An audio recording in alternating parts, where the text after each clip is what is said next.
Hey, welcome back to Movie Related. We decided to do this outside on a beautiful October afternoon. It's like warm. 18 degrees Celsius. Yeah. And I figured, it's October, there won't be any bugs. Yeah, there are bugs. Yeah. Well, there's one bug, and it's flying around Paul. So I should shower more often. yeah, you really should. We're going to talk about the School of Good and Evil. Because, I don't know, it sounds like a Halloween-y thing to do. Never heard of it? Neither had I. Yeah. So let's see what it's all about.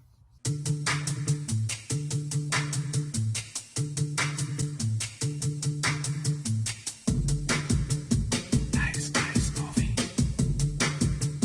Nice movie. Critical mass. Subscribe, watch, listen. Here's another movie that we're gonna be missing, or are we? Yo, I just don't know. Gotta lay it down like that so my rhymes will flow. Don't is cruising at sea while Paul is at the movies, breaking down the parts of all the flicks in the front seat. So if you got a problem, yo, I'll solve it. Check out this review and like and comment. So the School of Good and Evil, starring two Sophies as the leading actresses, they're bringing to us an adaptation of a novel series. Yeah. Young adult, not young adult. Right. Young adult. So this is a fantasy series. I've never heard of it before, and it felt a lot to me like Harry Potter meets Mean Girls on the Disney Channel. Wow. That sums it up perfectly. Does it? Yeah? Yeah, kind of. Okay. Yeah. So, one thing I will say, I mean, this is a long flick. This is 2.5 hours. Mm-hmm. Okay. I kind of feel that it gave off more miniseries vibes than movie vibes. Like, I think maybe they made a bad call, and this should have been like a sort of a Netflix miniseries.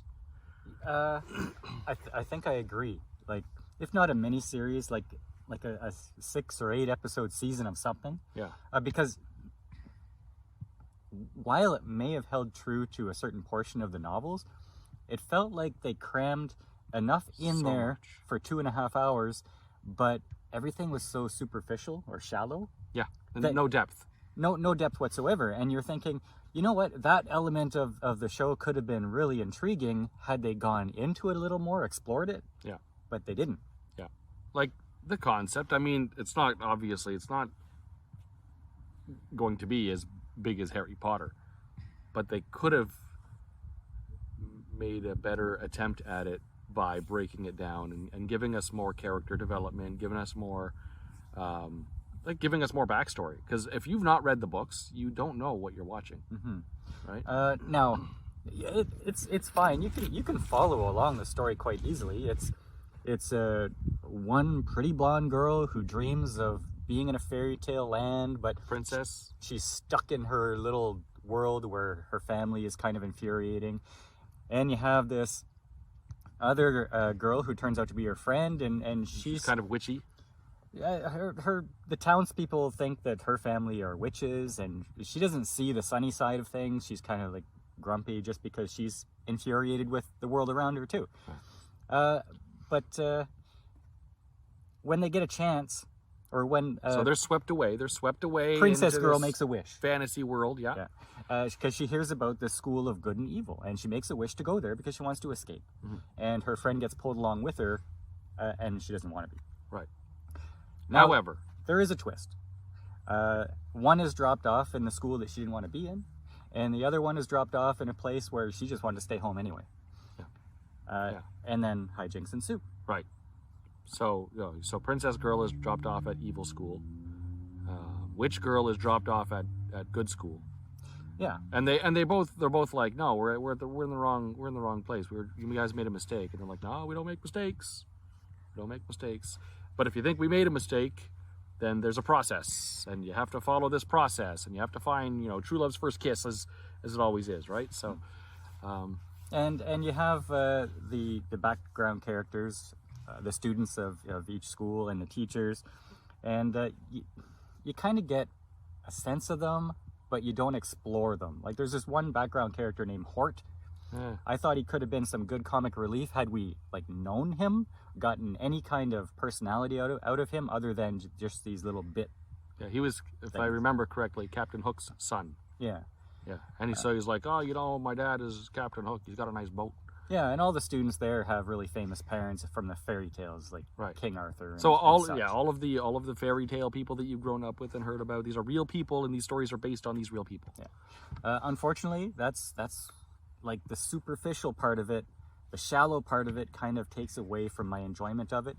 And you're thinking, wow, it's 2.5 hours of superficial. Say, oh, come on, you could have given me some meat. Yeah. Paul's always asking for the meat. That is so inappropriate, and I'm keeping it in.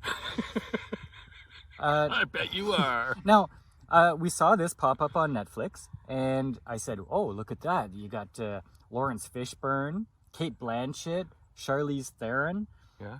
Theron, however you want to pronounce it. This huge cast. Yeah. Didn't really do anything with them. No, Michelle Yeoh.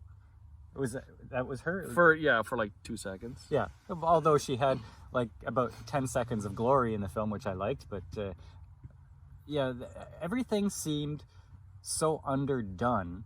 Yeah.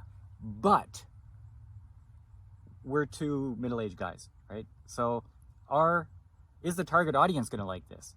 And I think the target audience is around 12 to 15 years old. I don't know though, because maybe 15-ish. There was some dark parts that are like, wow, they like, if you're going, like, if your target audience is like kids. Yeah, but I think it was an appropriate dark.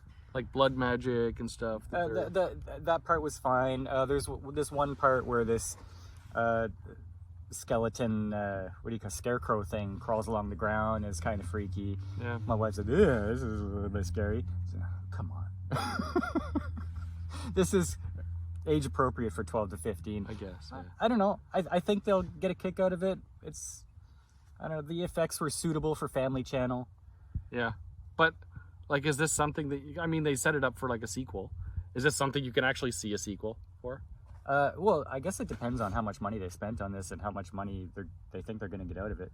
I don't think it's going to get rave reviews because it's going to be reviewed by people probably our age, but I do think the target audience is going to like it. If they do make a sequel, I don't think it'll be as such a high cast, No. like Laurence Fishburne and Charlize Theron. Yeah. Hopefully, if they do make a sequel, they take our criticisms to heart and make it a little deeper. Yeah. Or just make a mini-series and... Yeah, make it a TV show. Yeah. See, you don't have to stuff 2.5 hours down our throat. Right. It's Wizards of Waverly Place, really. It's exactly it. Yeah. Yeah.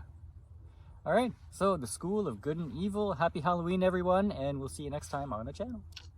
Okay, we were walking away, and I figured that I forgot something that I really want to say, and it's something that I had noticed too. Yeah. Well, the other day Mark started watching it, and he said, if you're looking at this from a woke perspective, it's paint by numbers. And I said, oh, okay. Well, let's see what that's all about. And Sure enough, it's a very diverse cast. It is. Which is fine, You got all different nationalities in there, or ethnicities in there, and that's great. But what I don't understand is that they're contrasting good and evil with skin color. They're using that as the marker. Yeah. So the white girl is evil and the black girl is good. And the teacher, the white teacher is evil and the black teacher is good. Now, this might be a minor thing to people, but that seems kind of, I don't know, racist? A little bit. Yeah. Or reverse racist. Like, I wish they would have just Mixed it up. Not done that very stark contrast using skin color. If you're going to be progressive, you're trying to see beyond the skin, right? Yeah. You're not supposed to focus on it. Yeah. So in trying to be so progressive, you're reverting to racism. Yeah. And that was very unfortunate. Now, that didn't take away from my whatever enjoyment I got out of this, but it's something that really, really struck me hard. Yeah. It's noticeable. Yeah. Oh, so there's that.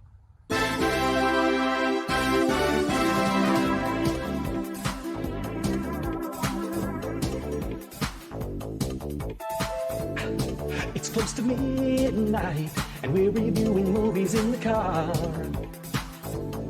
We thought we liked it. 3.5 but the movie's slow enough to stop your heart. I wish we could scream, but we're just happy Dawn paid for our tickets.